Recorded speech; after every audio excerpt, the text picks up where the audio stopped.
And welcome back to your Super Saturday Sport, ladies and gentlemen. I'm Brandon Riley. What a stitch-up. Classic stitch-up all going around here this morning.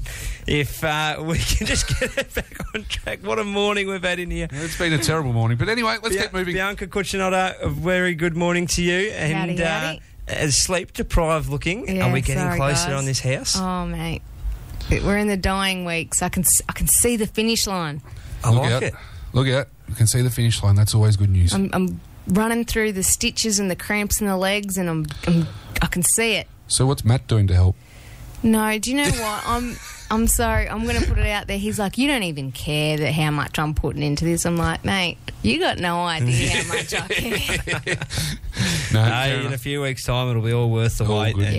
And can't wait to see it all finished. Now, let's have a look at what's going on GV Suns-wise, obviously off the top, because I don't know what's going on, but it appears that they're just limping, speaking of finish lines, just limping towards the finishing line at the moment. Yeah, look, I didn't go down to Melbourne last week, and I've had a chat with the boys. Soft. And they get they've priorities. They've been getting a little bit frustrated in me saying what happened, and they just say, look, the scoreline doesn't reflect. Spare microphones in here. They're more than welcome to come in and join us. So I'll put the offer out there early. There we go. But yeah, they say the scoreline doesn't reflect the game, and I say, I believe that because you guys have been there with me, and we've seen games where the scoreline did not reflect the game. 4-0 or something, or 4-1 or 2 it ended up being the night we were there, but that didn't. No. And it only blew out in the last 5 to 10 minutes. Yeah. And a couple of freak goals in the end. And what do you do? And I said, I know that and I believe that, but the thing is, I'm getting, like, I don't want to say the scoreline didn't reflect it. And they said, you're sick of saying it, we're sick of hearing it. and I said, do something about it. But, like, pretty much what they're saying is they don't know what it is that they need to do. So last week, half-time, the score was 2-0 down to our boys against St Albans. So half-time, second half, they changed it up a little bit. They pressed further forward and they got a goal, but they also, because they've pressed so far forward, they've kind of opened themselves up a little bit, and they've copped 2 more as well. So, but you're going to do that. You're going to cop those 2 goals. To chase a win, you got to do it. And I mean, I'm backing up Craig in the sense that you're down 2-0. You've got nothing to lose, right? Because you're already down 2-0. So he's done the right thing. It's just about, I guess, I think it's some of the players just aren't as seasoned as others as well. So you're going to have those little gaps. And if other teams can pick up where they can hit the weak points, then that's where you get in trouble. Well, Aloy Quoll played full 90 minutes last week, which is pretty good to see. And obviously there was a couple of others. Cody Selwood returned to the lineup, to the starting lineup as well. Got through a full 90 minutes, which has been pretty good. And we had the big Jordan Montagna. Geordie Montagna comes up and obviously scored scored a header from a corner. So that was pretty good in that regard. Also picked up a yellow card too, but anyway, that's we'll let you off with that one, George. You scored the goal, so that's okay. So and Craig Carley came on as a sub last week and couldn't quite get any purchase on the scoreboard. Craig has a niggling injury at the moment, but not only that, he's definitely giving Aloy the opportunity that he deserves to step up and make his claim in the senior squad. Yep. So there's no faults there at all, I don't think. As for this week, taking on Moreland City at home tonight. Moreland Zebras. Sorry, Moreland Zebras. Moreland City, Moreland Zebras. I'm not helping you too, Bob. Thanks. I noticed you're sitting there just very quiet. Got you back. Got me back. I'm going to say I got you back for the Box Hill comment. Okay. Oh, well. I thought they were the Moreland City Zebras, to be perfectly honest. But anyway. But Moreland Zebras in the third in the West comp. Yes. Well. We've moved to 4th position on the east side with 31 points. This week we take on Moreland Zebras. Zebras are on the west side of the conference table with, and they're sitting on 40 points in 3rd position. So it's another big game for our boys. They're really pumped up about this one, though. They haven't played a home game in a few weeks. Yeah, first time at home for a while. And coming off after last week's loss as well, they want to bring it home and keep it going strong. And they know Zebras is a decent team, and Zebras have finished second on their side for a few years now, and just not been able to break through to NPL 1. Yeah. So they're really going for that, and they're sitting in third position at the moment. So if they do make it to second and miss out again, they'll be disappointed. Yeah, that's a good way to put it. Now, you're saying that there's a big name coming through? Yes. So we've got Rashid Mahazi. He's former Victory player. He's now been signed for the Zebras, and he'll be playing this week. So any Victory supporters that want to see a young gun, because he's very talented. He's only 25, 26, I think. So yeah, get down and. I still believe he's got a potential to get back into the A-League. I can't see why not. Well, it's not one step down. It's not like he's stepped down to NPL 1. He's taken 2. Yeah. So maybe he's trying to get the Zebras back up to NPL 1. I think that's got a lot to do with it. They've gone hard in trying to get the right players in for promotion, and still sitting third. At this point in time, anyway. Bianca, there's still a couple of games left in the season. Result tonight, how do we see that one going down? Look, I definitely think, if anything, I think we'll get a draw, maybe.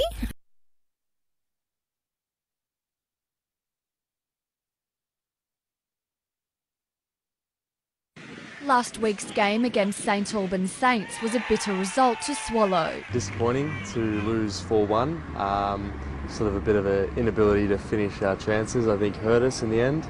And also, not being strong enough in defence to keep the goals out. But they're putting the loss out of mind, now focusing on this week's game. So we'll be looking to prove ourselves going into this week, looking to redeem ourselves from the loss and show that we can still win. As they meet Moreland Zebras for the first time this season. The Moreland Zebras, they dropped from second to third this weekend after they lost. But they're still up there, so they're obviously a team to be wary of. I think there've been close games in the previous years. It's always a good battle between us and Moreland Zebras. They look to draw out all their strengths in both attacking and defence. We definitely need to make the most of our chances going into this week. Be a lot stronger defensively and try and keep a clean sheet like we have a couple of weeks ago. And all eyes are on getting the 3 points to finish the season strong. We really hope we can get to top 3. I guess that's our goal, to finish as high as possible. The Suns are back at home this week as they kick off against Moreland Zebras at McEwen Reserve 7 p.m. Saturday. Renee Arndt, Win News.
In the what? In the reserve. Fair call. Good banter. Good banter. Bianca, what do you got next up there? She's tired, but I don't think she is. Look, I'm loving the banter in here this morning. Look, you got to be on your toes with these things, I guess. But yeah, look, I think all things football this week have been definitely moving along well. It'll be interesting to see Shep South having the bye this week. I'm hoping that they all do get down to McEwen, Frankie Lagana, Shepparton Sports Precinct, whatever we're calling it, and have a look at how Shep United's going. If not, down to Tura as well. Because if not, I reckon I'm going to go to that Shep game tomorrow. Yeah. Going to go to Violet Reserve? Yeah. Fair enough. That's all right. You can do that. Why not? Why not? Exactly. Get down there and support wherever you can. And I mean, I never came from Shep before going to GB Suns, but yeah, it might be good. Good fun. But yeah, that's about. What's going on? I've got a little bit. You've got a little bit? I've got a little bit. A little bit? Never. Yeah, I've got a little bit. Here comes the stats. The FFA Cup continued on throughout the week. Oh, my gosh, yes. A little bit of controversy actually come out of it in the end, and I love a bit of controversy. And I'll tell you what I was really disappointed with, and so were a lot of other people. It probably goes back to the Perth Glory game, actually. Perth Glory had a bit of a bungle, I suppose, with FFA.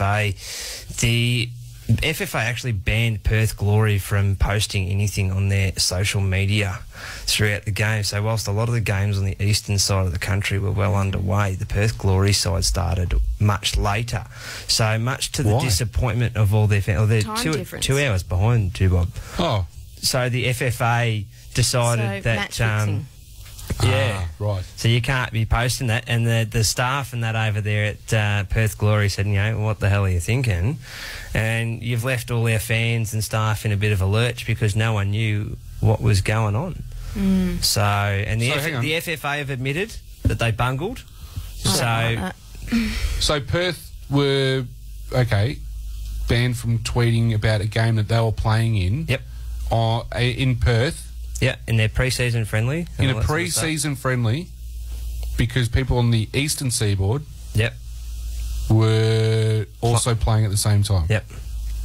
So, because the FFA Cup games are going on, they couldn't have their stuff floating through at the same time. Okay, so pretty much they wanted to concentrate on FFA only and leave Perth Glory that's rubbish. out. That's disgraceful. Yep. I'm sorry. So get stuff. I can understand if they said, can you make it clear that this is a friendly game? Oh, and that's the way they started it, and then it just quickly all disappeared off Twitter. Yeah. Because I started following it myself, and I went, what happened to the scores? Because they started to come through at the start, and then Gonskis. So even if it said friendly game at the start of it, or friendly match, like the Victory have been posting, and pre-season friendly against Shep South or whatever. And where are we at if we're doing this? Oh, it's just outrageous. That's rubbish. That's censoring. So I want to give a quick shout out. Rockdale City.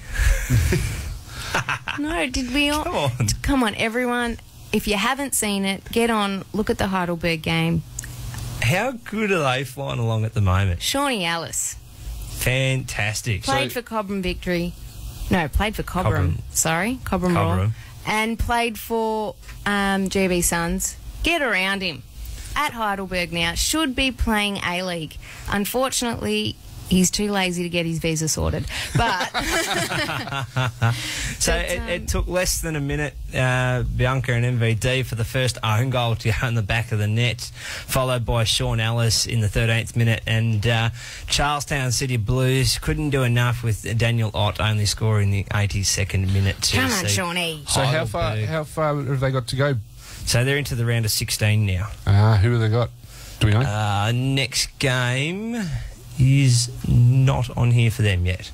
Okay, so still got a few more games to organise first. And for anyone who may be interested into what's going on with next season, it's not looking too good for South Melbourne at the moment, who could be possibly facing relegation. My cousin reckons they'll stand a good chance to sneak through, so he's a really big South Melbourne supporter. Yeah. But he's not 100% confident. Can I just ask, is this in regards to the FFA Cup? No, this is league. Go into A-League. So, no. So, South Melbourne, very, very big club. Yep. Play in NPL 1. We play in NPL 2. Yep. Bottom teams go down. Yes. Top teams go up. Yep. They're in the bottom. They're looking at being relegated at the moment. They need to get a few more wins under their belt, otherwise they will be in our league next year. Good for supporters because they have probably some of the best facilities in Australia, like seriously state-of-the-art level. Yep.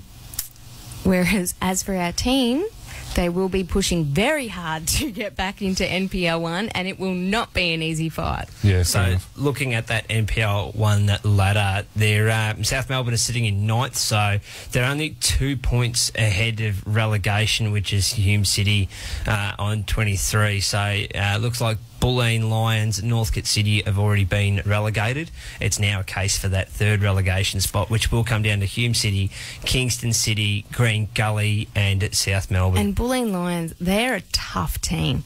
They have a synthetic pitch there, so that's their advantage. They're used to playing on that. You go there, it's very hard to beat them at home.